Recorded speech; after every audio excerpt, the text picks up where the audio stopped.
Ya, tersangka kasus dugaan pencemaran nama baik ijazah Jokowi, Dr. Tifa mencabut permohonan pra-peradilan atas penangkapan oleh Polda Metro Jaya. Ya, pembatalan gugatan pra-peradilan ini dilakukan seiring dengan keputusan Kejaksaan Negeri Jakarta Selatan yang tidak melakukan penahanan terhadapnya.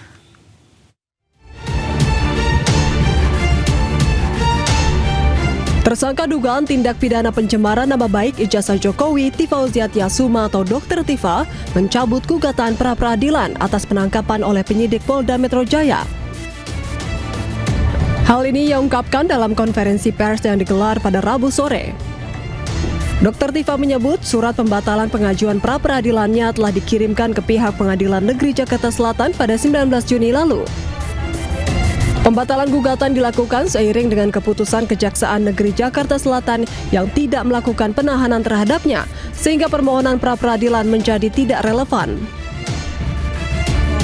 Persoalan pra-peradilan, ya, kami sudah memasukkan surat permohonan untuk pra-peradilan, tetapi kemudian mengingat dari perkembangan situasi, ya, di mana diputuskan pada tanggal 21 Juni 2026 saya tidak ditahan, ya, pada saat proses persidangan, maka kami kemudian memutuskan untuk membatalkan surat permohonan pra-peradilan. Saat ini pihaknya bersama tim kuasa hukum akan fokus mempersiapkan proses persidangan kasus dugaan pencemaran nama baik ijazah Jokowi yang akan digelar di Pengadilan Negeri Jakarta Timur beberapa waktu mendatang. Dari Jakarta, Amrina Rida, Sadu Santo, Andri Setiawan, iNews melaporkan.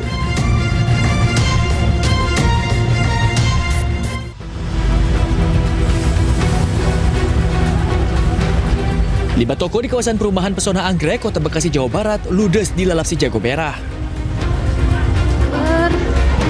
Kobaran api dan asap hitam membumbung tinggi dan membuat panik warga sekitar. Kobaran dekat rumah aku persis, ya Allah, belakang rumah aku persis. Petugas pemadam yang tiba di lokasi pun berupaya untuk memadamkan api. Api pertama kali terlihat dari sebuah toko kelontong yang diduga merambat ke 4 toko lainnya yang dalam kondisi tutup. Api berhasil dipadamkan dalam waktu 1,5 jam dengan 5 unit mobil pemadam kebakaran dan 1 rescue yang dikerahkan ke lokasi kejadian. Tidak ada korban jiwa dalam insiden ini, kerugian materi pun masih dalam pendataan. Petugas kepolisian masih terus mendalami penyebab pasti kebakaran ini. Dari Bekasi, Jawa Barat, Rahmat Hidayat, iNews melaporkan.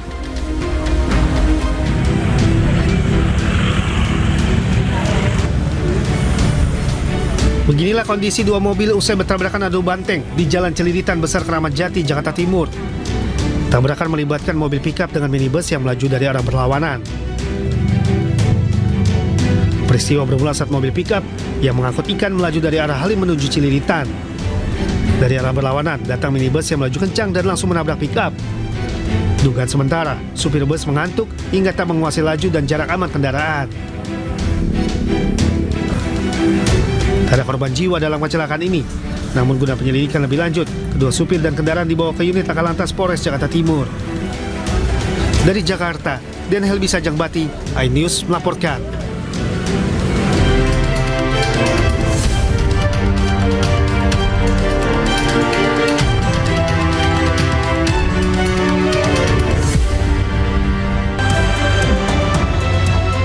Ya, halo, selamat pagi pemirsa. Halo pemirsa. Selamat pagi, Bayu, apa kabar? Selamat pagi, apa kabar? Baru tadi pagi loh kita ketemu. Nih kita kan kuncian paginya iNews Tower nih kita nih ya.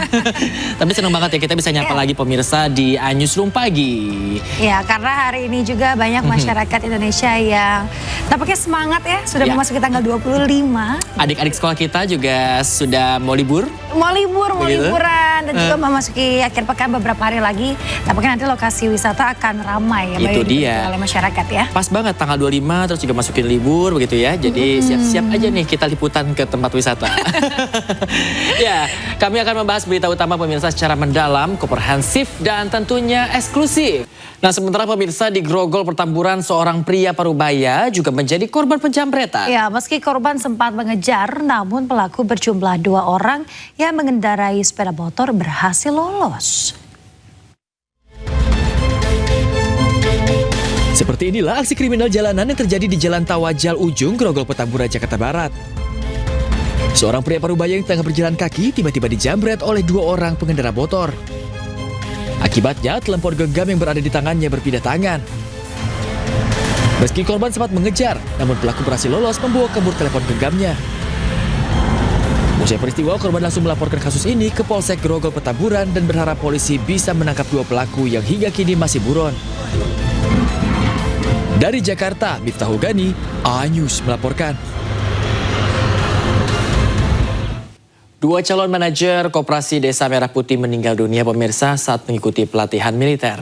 Ya, keduanya masing-masing mengalami serangan panas atau heat stroke dan juga henti jantung.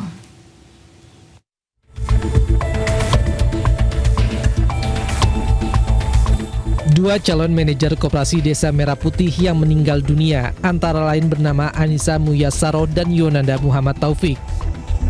Anissa Muyasaroh diketahui meninggal dunia saat mengikuti pendidikan di Satuan Pendidikan Dodikjur Rindam 6 Mula Warman, Balikpapan, Kalimantan Timur. Perempuan berusia 26 tahun yang merupakan peserta delegasi dari Kabupaten Lamongan, Jawa Timur ini meninggal setelah mengalami serangan panas atau heat stroke. Anissa sempat dibawa ke klinik milik Kodam untuk mendapatkan penanganan awal sebelum dirujuk ke Rumah Sakit Dr. Harjanto TNI Angkatan Darat. Meski telah mendapat penanganan medis, Anissa dinyatakan meninggal dunia. Dan perlu digarisbawahi juga bahwa kegiatan yang dilaksanakan ini sama sekali tidak melibatkan kegiatan fisik, dalam artian lebih condong dominan kepada proses belajar mengajar di kelas. Saya juga memastikan bahwa dalam prosedur penanganan pada saat kejadian sudah dilaksanakan dengan tepat, diawali dengan pemeriksaan di lapangan, kemudian dibawa ke klinik kesehatan yang ada di Dodikjur. Karena melihat perkembangan yang terjadi oleh yang bersangkutan tidak membaik, segera dilarikan, dirujukan ke Rumah Sakit Dr. Harjanto TNI Mula Warman. Satu orang lainnya, Yonanda Muhammad Taufik, meninggal dunia saat tengah mengikuti pendidikan di Satuan Pendidikan Puslat Porko di Kelatat, Batu Raja, Sumatera Selatan.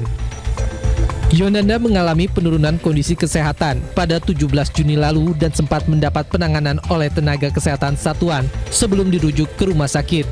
Yonanda diketahui meninggal akibat henti jantung. Diketahui pelatihan militer untuk calon manajer Koperasi Desa Merah Putih berlangsung selama 45 hari hingga 31 Juli mendatang. Usai peristiwa ini, Kemenhan bersama panitia seleksi mengevaluasi secara menyeluruh termasuk mekanisme seleksi kesehatan peserta.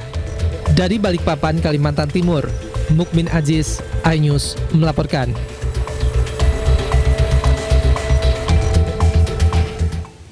Ya, pemirsa, tersangka kasus tudingan ijazah palsu terhadap Presiden ke-7 Joko Widodo, Roy Suryo mengajukan pra-peradilan terhadap Polda Metro Jaya. Ya, Roy Suryo mengajukan pra-peradilan karena mempermasalahkan upaya paksa Polda Metro Jaya yang melakukan penangkapan dalam proses hukum tahap 2.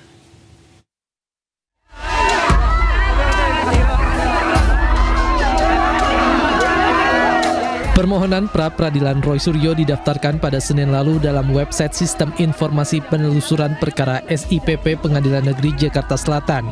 Roy Suryo sebagai pemohon mempermasalahkan sah atau tidaknya upaya paksa penangkapan dan penggeledahan. Adapun termohon dalam pra-peradilan ini adalah Polda Metro Jaya, yakni Kapolda Metro Jaya dan Direskrimum Polda Metro Jaya, serta tim penyidiknya, Jaksa Agung, Jampidum, dan Kejaksaan Tinggi Jakarta. Kuasa hukum Roy Suryo menyatakan sejak awal penangkapan terhadap Roy dan Dr. Tifa, pihaknya keberatan dengan upaya paksa yang dilakukan Polda Metro Jaya. Tim kuasa hukum menilai mekanisme penangkapan dan penahanan yang dilakukan Polda Metro Jaya melebihi kewenangan. Dari Jakarta, tim liputan iNews melaporkan.